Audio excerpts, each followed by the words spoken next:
কিছু মৃত্যুর আলামত আছে, এটাই প্রমাণ করে এটা ভালো মৃত্যু নয়, এরকম আলামত আছে না নাই? এক নম্বরে হলো আল ইন্তেহার, আত্মহত্যার মৃত্যু। সমাজে আছে না নাই? উখিয়াতে তো নাই না? এদিকেও মরে, কি জন্য? কেন মরে?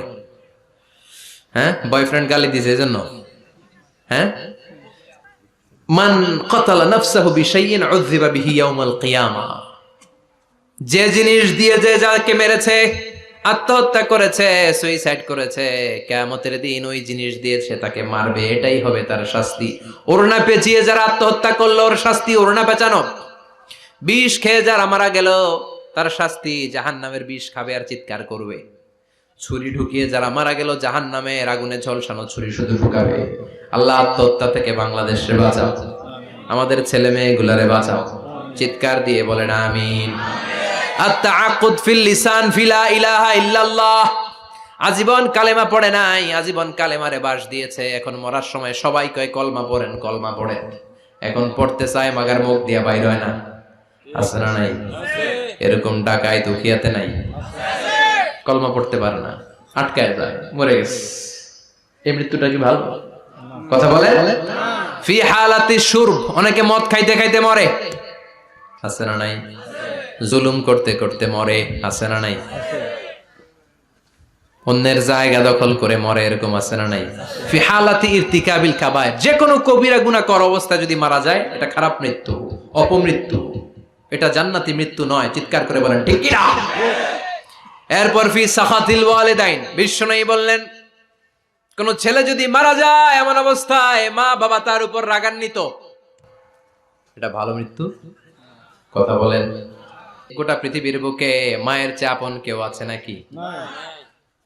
এই মায়ের মনে কষ্ট দিয়ে ওই অবস্থায় যদি মারা যায় এই মৃত্যুটা অনেক খারাপ। চিল্লায় বলেন ঠিক কিনা?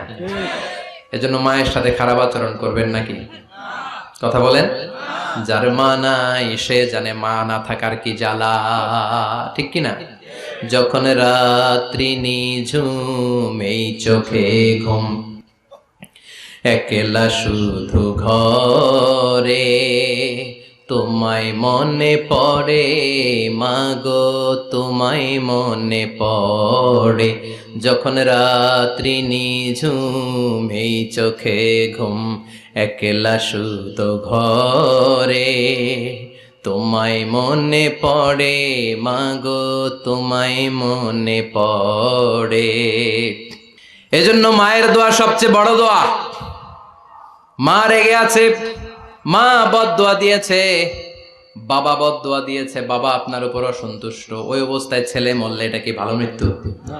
এরপরে স্বামী যদি নাখোশ থাকে স্ত্রীর উপর, স্বামী যদি স্ত্রীর উপর রেগে থাকে, অসন্তুষ্ট থাকে, ওই অবস্থায় স্ত্রী যদি মারা যায় এটাও খারাপ মৃত্যু। চিল্লায় বলেন এটাও খারাপ মৃত্যু।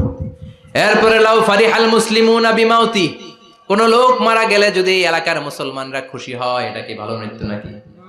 কোন লোক মারা গেলে এলাকার মুসলমানরা যদি আল্লাহর শুকরিয়া করে এটা কি ভালো মৃত্যু নাকি? আমরা কি ভালো মৃত্যু চাই নাকি খারাপ? আমরা শাহাদাতি মৃত্যু চাই, ঈমানের মৃত্যু চাই। পড়েন আমিন। এজন্য রব্বুল আলামিন বলেন বাল তুসিরুনাল হায়াতাদ দুনিয়া ওয়াল আখিরাতু খায়রুন ওয়া আবকা।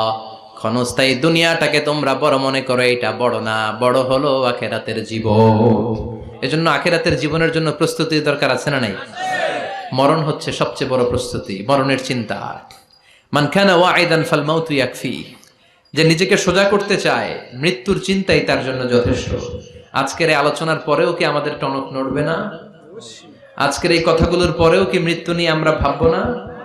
আজকের আলোচনার পরেও কি আমার হিসাব শুরু হওয়ার আগে আমি একটু নিজের হিসাব কষে নিব না? আল্লাহ আমাদের সবাইকে কথাগুলো বুঝার ও আমল করার তৌফিক দান করুক। আমরা পড়ি আমিন।